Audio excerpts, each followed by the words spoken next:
Assalamualaikum warahmatullahi wabarakatuh. Teman-teman, kembali lagi di channel YouTube saya, Khairun Imam. Gimana nih kabar kalian? Semoga kita semua selalu diberi kesehatan, kemudahan, dan juga limpahan rezeki dari Yang Maha Kuasa, teman-teman ya. Nah, di video kali ini kita akan melihat bagaimana Tifa, Roy Suryo, dan juga Rismond dengan penuh percaya diri mengatakan bahwa apa yang mereka jalankan saat ini, ataupun penelitian yang sedang mereka lakukan saat ini, dengan mengusik-usik ijazah Mas Wapres Gibran dan juga Pak Jokowi, mendapatkan dukungan penuh dari keluarga alumni UGM atau Kagama. Tapi sayangnya teman-teman, saya mendapatkan sebuah video yang memperlihatkan suasana yang berbeda, di mana salah satu anggota Kagama ini menyatakan bahwa beberapa minggu lalu Kagama UGM membuat sebuah petisi untuk mengeluarkan Roy Suryo CS dari Kagama. Waduh, karena mereka dianggap sudah melakukan tindakan pencemar nama baik dan juga menginjak-injak nama baik UGM. Waduh, gimana ini Tifa? Katanya dapat dukungan, tapi kok mau dikeluarkan? Selain itu teman-teman, saya juga punya video di mana Rismond semakin panik ketika dia tampil di ILC. Ijazah S3 Jepangnya dipersoalkan oleh salah satu purnawirawan jenderal TNI dan juga penasihat ahli Kapolri yang sudah lama tinggal di Jepang. Waduh, ini Rismond ini semakin dakdikduk teman-teman. Nah, terakhir, saya juga punya video di mana gerombolan pembenci Jokowi ataupun pemburu ijazah Pak Jokowi, mereka sedang merendahkan seorang security. Nanti kita simak videonya. Tapi sebelum itu, jangan lupa like, subscribe, dan share. Dan tanpa perlu berlama-lama lagi, mari kita mulai videonya berikut ini. Itu Sumardi yang kemarin itu, dan siapa itu Profesor Kiki, pengen lihat ijazah saya dibilang palsu. Harusnya desak lah ijazah Jokowi sama Gibran yang Panik kau kan? SMA itu. Panik atau kita kau kan? tunjukkan bareng. Saya nggak makan APBN. Saya nggak pejabat negara, pejabat publik kau desak-desak. Karena warna putih, biasanya warna kuning, harus warna kuning. Aduh. Tapi kau ngaku ahli gadungan kau kan? Ketika ijazah Jokowi nggak berani mulutnya itu mendesak, ijazah Gibran nggak berani mendesak. Karena asli. Dasar termul. Semua dikatain termul loh. Sampai capek kita melayani termul ini. Muak. Panik. Kalau nggak Bang Karni Ilyas itu yang undang malas saya. Televisi pun sudah saya bosan saya melayani termul. Akhirnya saya tolaki semua. Capek. Mulut kau aja kayak gitu. Bener juga ya, Rocky Gerung itu keluar dari apa itu panggung apa itu, malas jadinya. Itu aja jawabannya. Ya kau juga begitu, itu aja penelitian kau. Sebagian besar dari Civitas Akademika dan sebagian besar dari alumni UGM sama dengan keyakinan kami. Serius mereka kau, mempercayai hasil penelitian kami. Serius bahwa kau, Jokowi's dokumen itu adalah fake. Karena kau? yang saat ini masih melindungi soal kepalsuan dari dokumen itu hanyalah oknum UGM. Dan mudah-mudahan juga nanti kami mengharapkan semua anggota DPR, wakil rakyat 575 wakil rakyat akan menerima bingkisan berupa buku Jokowi's White Paper. Omon-omon aja kau itu. Bertambah lagi termul. Ya? Termul hari ini bertambah lagi. Kenapa? Security. Loh, sementara di hati Bapak ini tetap aja ini. Muka kau tuh benerin. Kalau diukur dari kacamata mereka melihat ijazahnya Jokowi. Satu contoh saja yang paling gampang. Ijazah Roy Suryo, ijazah UGM-nya, namanya berbeda. Nah, sangat berbeda dengan namanya. Wow. Itu kalau kita pakai mindset jahat seperti yang mereka lakukan, maka kita pun bisa bilang bahwa ijazah dia ijazah abal-abal. Tapi kita belum sampai ke sana. Abal-abal. Walaupun gejala-gejala itu ya sudah nampak. Karena apa? Karena sejak berdirinya UGM di tahun 1949 sampai sekarang, belum pernah UGM dihina-hina, dicaci maki, didiskreditkan, didowngrade oleh segerombolan orang yang mengaku sebagai alumni. Belum pernah sama sekali. Kalau mahasiswa kritis dari zaman ke zaman selalu kita temui, tapi tidak pernah ada yang secara sistematis, terstruktur dan masif menjelek-jelekan UGM, menghina UGM, mencaci maki UGM, mendowngrade UGM, mendiskreditkan UGM. Belum pernah ada. Ya baru mereka bertiga itu. Kita belum sampai tataran untuk mengutak-atik skripsi mereka, ijazah mereka. Kalau kita mau, mungkin banyak juga kelemahan-kelemahan mereka, dan kita bisa menyematkan mungkin skripsi mereka abal-abal, mungkin ijazah mereka palsu. Bisa. Kalau mereka bisa, kenapa kita tidak? Betul. Kalau kita mau fairness dalam hidup, bahwa mereka bertiga itu sudah, bagi kami Kagama sudah tidak respect kepada mereka. Bahkan tidak kita anggap lagi. Tidak dianggap. Beberapa waktu yang lalu, elemen-elemen dari Kagama membuat petisi untuk mengeluarkan mereka dari Kagama. Karena memang sudah tidak layak. Wow.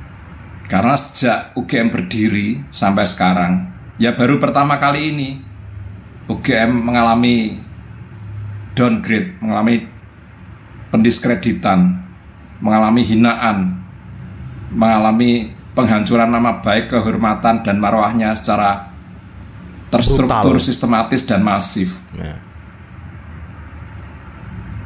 Jadi wajar kalau kemudian memunculkan respon yang keras dari para alumni untuk membuat petisi agar mereka dikeluarkan dari Kagama.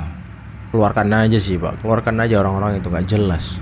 Selama ini toh mereka juga tidak tidak ada dalam Kagama, baik dalam kepengurusan maupun dalam aktivitas, tidak pernah. Saya enak-enaknya ngomong dibubarkan aja polisi, lagi apa kamu? Gitu loh. Kok sok banget mulutmu tuh, ngomong kayak seperti ambil nomor seperti tak punya sekolah kamu. Waduh. Itu ngomong orang yang dari SLB, sekolah luar biasa itu. Karena tidak beradab. Sedangkan yang namanya sekelas Profesor Sulistyo yang terkenal secara internasional merasa miris dan merasa tidak enak mendengarkan bahasa daripada Rismon ini. Dan saya anggap ini sudah tidak mendidik dan tidak manusiawi dan tidak beradab, tapi sudah biadab. Yang jadi kekecewaan saya, ya. Saya ini sebagai purnawirawan Polri, dan juga termasuk purnawirawan yang lain itu tidak merasa kesal, dongkol, kecewa, marah. Karena Pak Sudam masuk kepada pokok permasalahan integritas, kredibilitas, kapabilitas sistem kerja institusi Polri yang diinjak-injak, dihinakan oleh seorang Rismon yang kita tidak tahu dari mana ujung limbahnya, kapasitasnya apa, perbuatannya juga kita tidak tahu apa yang sudah dilakukan terbaik untuk negara ini, tapi keenak-enaknya memporak-porandakan daripada Polri ini. Yang jadi pertanyaan saya, para jenderal-jenderal yang ada di sana, apa kalian nggak malu diperlakukan kayak gini? Ya. Apakah Pak Tito Karnavian tidak malu diperlakukan kayak gini? Apakah Pak Listio ini tidak malu? Apa jenderal yang lain tidak malu? Kok tidak ada langkah, kok didiamkan saja? Saya sudah merasa kecewa dengan segala apa yang dilakukan oleh yang bersangkutan, termasuk purnawirawan yang lain. Saya juga nggak ngerti kita berkoordinasi, jangan-jangan nanti para purnawirawan Polri akan mendatangi Mabes Polri nanti, minta pertanggungjawaban dari para Bapak Kapolri. Ini sudah berkali-kali, bukan sekali, 2 kali. Jangan dibiarkan orang seperti kayak gini. Tangkap aja Pak, suruh Ini tangkap. harga diri institusi loh, ya. Harga diri baju. Ya. Kita memang pelayan masyarakat, tapi bukan seenak-enaknya memijak harga diri kita. Lama-lama nanti harga diri tribrata, sudah nggak ada lagi. Kalau saya dulu masih aktif, saya nggak ada urusan. Saya kejarin orang itu. Wow. Itu sudah menyangkut akar martabat institusi loh. Ingat, tribratamu, ingat catur prastiamu. Harga diri daripada institusi, jangan dirobek-robek siapapun. Kita capek berjuang di polisian ini, tapi kok dilakukan seenak-enaknya dengan seorang Rismon yang tidak ada apa-apanya. Emang siapa dia? Jangan didiamkan. Yang berkor-kor dia aja yang ngomong ke enak perutnya ya. Orang awam aja bisa memahami kok, bukti permulanya sudah cukup kok. Kenapa lama-lama? Ada apa ini? Orang awam aja tahu kok. Orang awam aja geram, udah jengkel tuh. Kalau di andainya hukum kita ini hukum barbar itu selesai tuh. Saya jadi bertanya, ada apa kok, kenapa? Siapa yang menghambat ini semua? Siapa yang menghalangi ini semua? Jangan dibiarkan manusia kayak gini berkeliaran terus. Kasihan nanti para anggota-anggota di lapangan, karena tidak ada lagi harga dirinya. Dalam konteks ini tadi saya sudah tanyakan, sebetulnya yang dipermasalahkan ini apa? Oke. Ya kan? Kalau yang dipampang-pampang ijazah, katanya dibikinlah di mana itu, di Pramuka segala macam. Ini yang mau dipermasalahkan atau pendidikan yang tahapan pendidikan yang sudah diselesaikan? Oke. Dan kemudian mendapat pengakuan alma mater bahwa ya betul ini lulus. Atau ijazahnya aja yang mau dimasalahkan ini? Yang mana ini? Nah, harapan kami mulai hari ini ke depan bahwa kawan-kawan media mulai menukar judul itu menjadi ijazah asli disangka palsu. Itu lebih baik. Karena kami meyakini Pak Jokowi lulus di Universitas Gadjah Mada dengan secara wajar. Ketiga, ini bagi saya tidak kalah menariknya. Kita tahu bahwa Ahmad Ali itu adalah orang yang sangat dekat dengan Anies Baswedan, calon Presiden Republik Indonesia waktu Pilpres 2024 yang lalu. Bahkan kalau kita membaca struktur tim pemenangan Anies Baswedan Muhaimin atau yang disebut dengan Timnas Amin, posisi Ahmad Ali itu adalah head coach namanya, semacam kepala pelatih dari struktur pengurus terkait dengan tim pemenangan Anies Baswedan dan Muhaimin Iskandar. Apa yang menarik untuk kita bicarakan, kita tahu dari dulu kan publik selalu memperdebatkan dan bahkan mempertentangkan bagaimana Jokowi dengan Anies Baswedan adalah sosok yang saya kira saling berhadap-hadapan. Sebut saja keduanya adalah rival politik yang dalam banyak hal sepertinya agak sulit untuk bisa disatukan.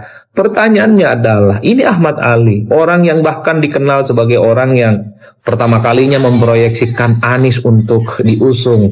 Oke teman-teman, itulah tadi beberapa video yang bisa kita simak pada kesempatan kali ini. Dan ya bisa kalian dengarkan sendiri tadi teman-teman, bagaimana Tifa dengan percaya dirinya mengatakan bahwa ya hampir seluruh sivitas akademika dan juga kagama itu percaya bahwa ijazah Jokowi memang palsu. Waduh, Tifa, terlalu kepedean Anda. Aduh, kurang-kurangin Tifa. Malu gitu, malu loh. Jangan begitu Tifa.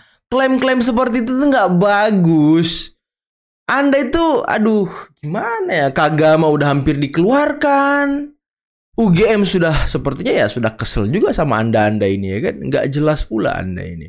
Dan ya mungkin Tifa lupa ya, Dekan Fakultas Kehutanan UGM sudah membuka semua data fakta mengenai perkuliahan Pak Jokowi di hadapan hampir seluruh sivitas akademik UGM sebelum itu disita oleh penyidik. Dan ini dari pengakuan salah satu dekan dari UGM. Kalau nggak salah dekan Fakultas Kedokteran Gigi yang beberapa waktu lalu sudah kita angkat juga videonya. Di mana beliau awalnya memang ragu-ragu dengan ijazah Pak Jokowi, tapi setelah dibuka bukti dan faktanya oleh dekan Fakultas Kehutanan, ya seluruh sivitas akademika dari UGM itu sudah percaya dan yakin bahwa ijazah Pak Jokowi itu asli dengan berkas dan dokumen perkuliahan beliau, jejak-jejak perkuliahan beliau yang ada di Fakultas Kehutanan. Jadi Tifa jangan ngeklaim. Dan soal kagama, tadi testimoni langsung dari salah satu anggota kagama yang mengatakan bahwa timbul petisi atau muncul petisi untuk mengeluarkan mereka dari kagama. Dan kagama sudah tidak respect dengan Roy Suryo CS. Nah, ini kasihan banget orang-orang ini ya. Sudah tidak dianggap bahkan. Aduh. Jadi jangan apa ya, bawa-bawa kagama lagi deh. Jangan bawa-bawa sivitas akademika UGM lagi deh. Malu kau Tifa, malu. Aduh, ditambah lagi tadi kawan mereka tuh yang menghina, ngatain security thermal sampai ditertawai. Nah ini kan merendahkan orang dia nih. Orang lagi bekerja, orang sedang bertugas, direndahkan oleh kunyuk-kunyuk seperti itu. Konyol orang-orang ini loh. Dikatain thermal loh. Semua yang bertugas ataupun semua yang ya mungkin dianggap menghalangi gerakan mereka, dianggap thermal. Konyol orang ini teman-teman. Gak jelas mereka ini loh. Aduh, udahlah Pak, perbaiki dulu muka Bapak tuh. Aduh, ngata-ngatain orang ya kan. Merendahkan orang ya kan. Emang seperti itu kelakuan kalian? Sama seperti kelakuan junjungan kalian, Roy Suryo CS itu, yang kalian anggap peneliti. Selalu merendahkan orang, menganggap orang tidak pintar, merasa dirinya yang paling benar, merasa dirinya yang paling tahu segalanya, merasa si paling peneliti. Aduh, emang satu kolam tuh sama semua sikapnya. Suka merendahkan orang lain loh. Konyol orang-orang ini. Aduh. Bahkan tadi bisa kalian dengarkan penjelasan dari Bapak Irjen Pol Purnawirawan Riki Sitohang. Sudah kesel sama Rismon, sudah stres sama Rismon, sudah muak sama kelakuan Rismon. Omongannya itu loh selalu merendahkan Kapolri, merendahkan mantan Kapolri Tito Karnavian, merendahkan institusi Polri, merendahkan penyidik-penyidik, mengatakan penyidik memanipulasi lah, inilah itulah, sampai bikin buku. Ya ini kan tindakan gak jelas dari orang-orang yang konyol. Tapi polisi belum aja nangkap mereka ini. Tangkap aja Pak. Nggak ada yang dukung mereka kok. Yang dukung mereka siapa sih? Hah? Mama Ompong itu yang dukung mereka. Tangkap aja orang-orang ini Pak. Nggak jelas. Ditambah tadi Rismon. Aduh.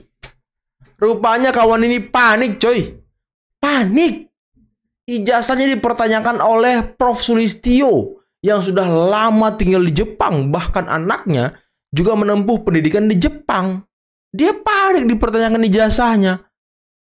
Aduh, terus katanya saya kan bukan pejabat publik. Tapi kau ngaku peneliti. Kau ngaku peneliti dan kau pernah menerima gaji dari negara. Kau pernah jadi dosen. Apakah ijazah yang diduga palsu itu yang kau setarakan juga, Rismon? Hah? Ini kan, aduh. Udah paling merasa iya, paling merasa tidak bersalah lagi. Konyol yang orang-orang ini. Jelas kau kalian itu. Aduh, capek ngadepin mereka loh. Tapi polisi lambat banget gitu. Tapi ya mengenai polisi lambat, mengenai polisi ya kita harus bersabar teman-teman. Kita harus menampung banyak sekali sabar nih. Karena Pak Jokowi pun tidak mau buru-buru katanya. Itu menurut pengakuan dari kuasa hukum Pak Jokowi. Ya Pak Jokowi membuka ruang seluas-luasnya, sebebas-bebasnya kepada Polri agar bekerja dengan sangat objektif. Jangan sampai polisi menghukum orang tak bersalah. Nah, itu pesan dari Pak Jokowi. Jadi ya harap kita bersabar teman-teman ya. Jangan sampai terlewat kepancing gitu. Jangan sampai kelewat ikut-ikutan seperti gerombolan pembenci Pak Jokowi ini. Ya jangan sampai teman-teman. Jadi Rismon harap-harap cemas ijazah kau dipertanyakan. Dan tadi salah satu orang dekat Anies juga sudah berlabuh ke PSI. Anies sepertinya sudah mulai ditinggalkan satu persatu karena dia sudah tidak punya apa-apa lagi, sudah tidak punya power apapun. Karena ya entah 2029 dia bisa maju apa enggak, apakah ada yang mau membiayai dia untuk maju sebagai calon presiden? Ya sepertinya sih orang yang membiayai dia sudah ya bangkrut semua teman-teman ya. Udah capek ngurusin si Anies. Oke teman-teman, mungkin cukup sekian dulu video kali ini. Jangan lupa like, subscribe, dan share videonya. Akhir kata, billahi taufiq wal hidayah. Wassalamualaikum warahmatullahi wabarakatuh. Bye-bye.